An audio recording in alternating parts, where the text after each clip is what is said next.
La Bible en un an, le 15 janvier, le livre de la Genèse, chapitre 31, verset 17, au chapitre 32, verset 22, le livre des Psaumes, chapitre 13, verset 1 à 6, le livre des Proverbes, chapitre 3, versets 7 et 8, l'évangile de Marc, chapitre 10, versets 13 à 31.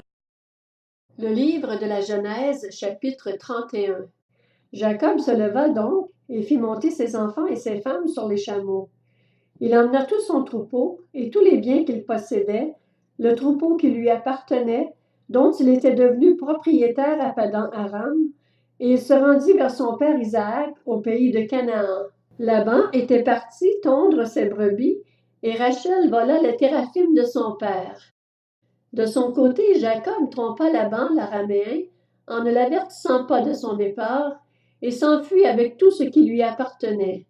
Il se leva, traversa l'Euphrate et se dirigea vers la région montagneuse de Galaad. 3 jours plus tard, on annonça à Laban que Jacob s'était enfui. Il prit ses frères avec lui, le poursuivit durant 7 jours de marche et le rattrapa dans la région montagneuse de Galaad. Cependant, au cours de la nuit, Dieu apparut en rêve à Laban, l'araméen, et lui dit « Garde-toi de parler à Jacob, que ce soit en bien ou en mal. » Laban rattrapa donc Jacob alors que celui-ci avait planté sa tente sur la montagne.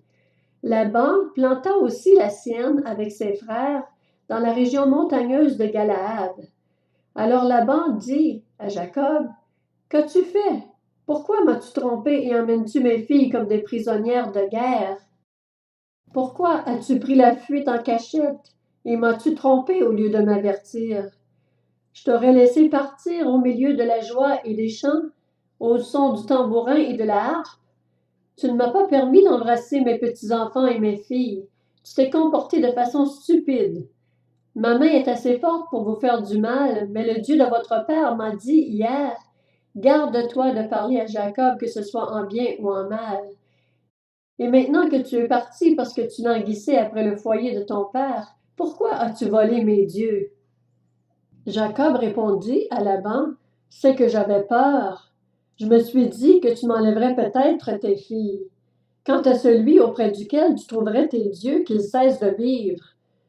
Devant les membres de notre parenté, reconnais ce qui t'appartient chez moi et prends-le. » Jacob ne savait pas que Rachel les avait volés. Laban entra dans la tente de Jacob, dans celle de Léa, dans celle des 2 servantes, et il ne trouva rien. Il sortit de la tente de Léa et entra dans celle de Rachel. Rachel avait pris les téraphimes, les avait mis sous le bas du chameau et s'était assise dessus. Laban fouilla toute la tente et ne trouva rien. Elle dit à son père, « Mon Seigneur, ne te fâche pas si je ne peux pas me lever devant toi, car je suis indisposée. » Il chercha les téraphimes et ne les trouva pas. Jacob se fâcha et chercha querelle à Laban. Il reprit la parole et lui dit, « Quel est mon crime? Quel est mon péché pour que tu me poursuives avec tant d'ardeur?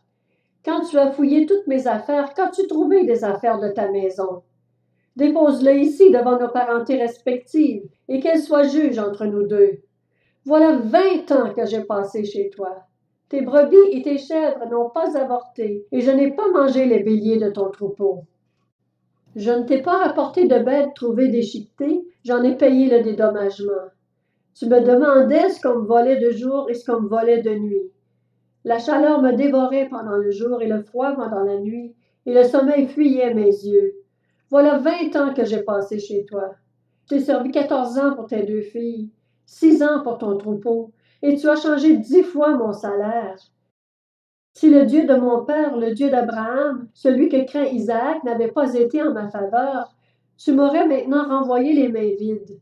Dieu a vu ma peine et le travail de mes mains, et hier il a prononcé son jugement. » Laban répondit à Jacob, « Ces filles sont les miennes, ces enfants sont les miens, ce troupeau est le mien, et tout ce que tu vois m'appartient. Que puis-je faire aujourd'hui pour mes filles ou pour leurs enfants, ceux qu'elles ont mis au monde?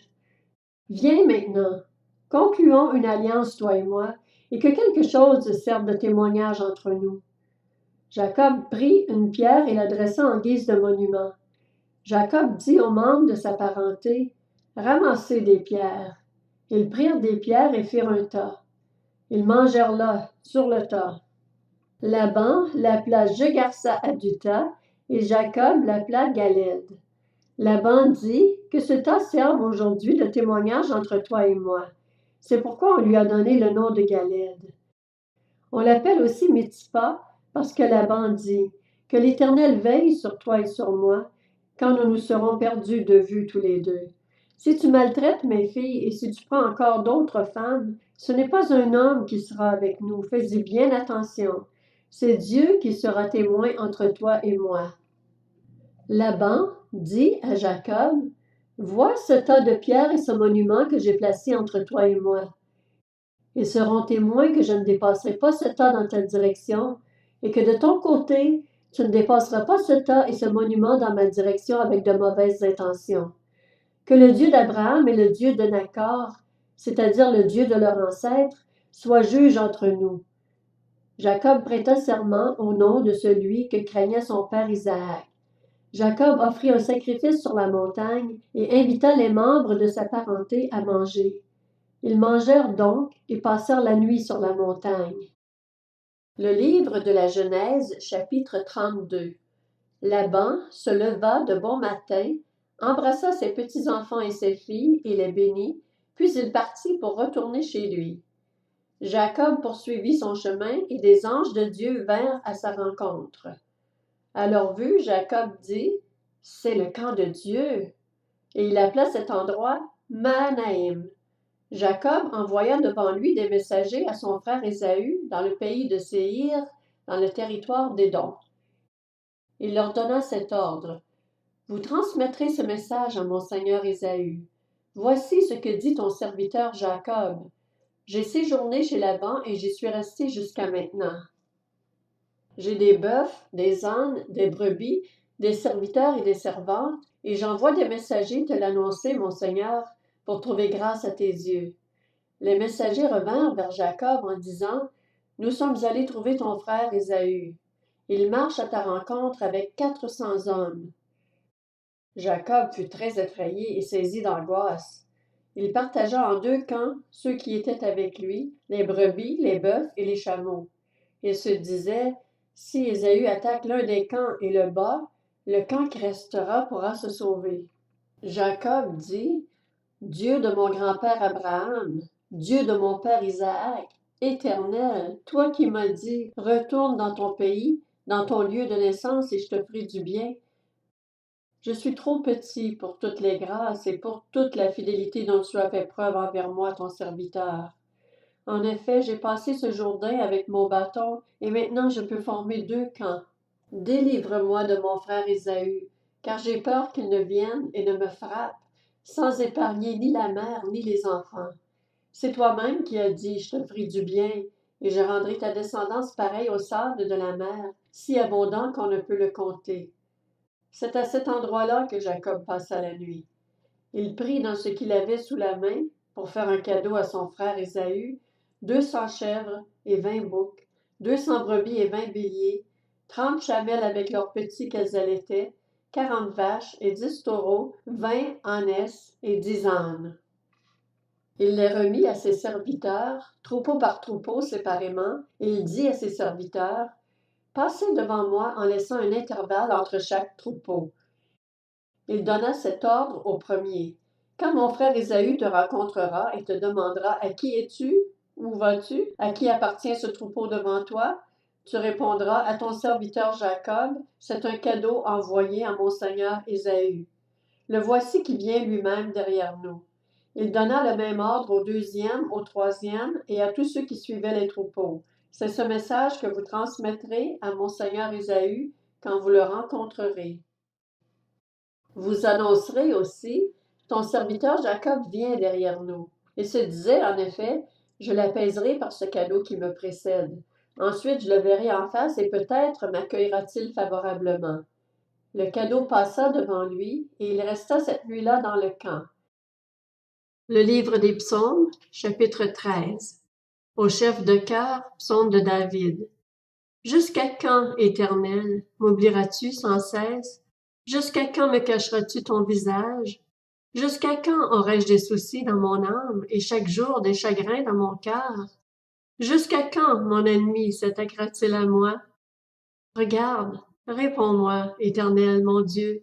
Donne la lumière à mes yeux afin que je ne m'endorme pas du sommeil de la mort.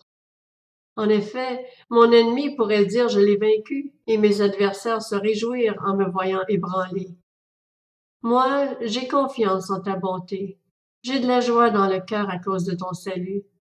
Je veux chanter en l'honneur de l'Éternel, car il m'a fait du bien.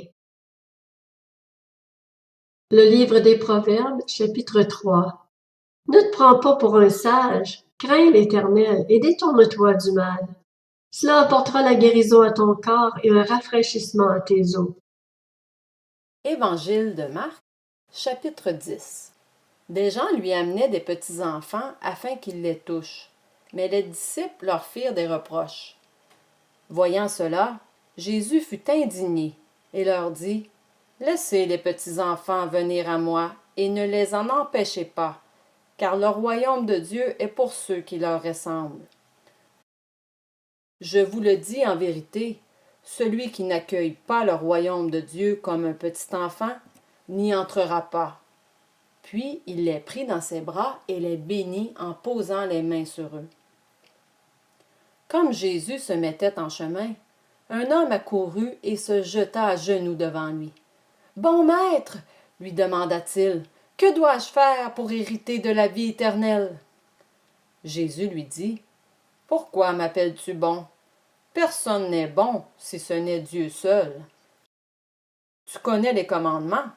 Tu ne commettras pas d'adultère, tu ne commettras pas de meurtre, tu ne commettras pas de vol, tu ne porteras pas de faux témoignages, tu ne feras de tort à personne. Honore ton père et ta mère. » Il lui répondit, « Maître, j'ai respecté tous ces commandements dès ma jeunesse. » L'ayant regardé, Jésus l'aima et lui dit, « Il te manque une chose, va vendre tout ce que tu as. Donne-le aux pauvres et tu auras un trésor dans le ciel. Puis viens, charge-toi de la croix et suis-moi. » Mais l'homme s'assombrit à cette parole et s'en alla tout triste, car il avait de grands biens. Regardant autour de lui, Jésus dit à ses disciples, « Qu'il est difficile à ceux qui ont des richesses d'entrer dans le royaume de Dieu. » Les disciples furent effrayés de ce que Jésus parlait ainsi. Il reprit, « Mes enfants, qu'il est difficile à ceux qui se confient dans les richesses d'entrer dans le royaume de Dieu. Il est plus facile à un chameau de passer par un trou d'aiguille qu'à un riche d'entrer dans le royaume de Dieu. » Les disciples furent encore plus étonnés et se dirent les uns aux autres, « Qui donc peut être sauvé? » Jésus les regarda et dit, « Aux hommes cela est impossible, mais non à Dieu, car tout est possible à Dieu. » Alors Pierre lui dit, « Nous avons tout quitté et nous t'avons suivi. » Jésus répondit, « Je vous le dis en vérité, personne n'aura quitté à cause de moi et à cause de la bonne nouvelle sa maison, ou ses frères, ses sœurs, sa mère, son père, sa femme, ses enfants ou ses terres, sans recevoir au centuple dans le temps présent des maisons, des frères, des sœurs, des mères, des enfants et des terres, avec des persécutions, et dans le monde à venir, la vie éternelle. Bien des premiers seront les derniers, et bien des derniers seront les premiers.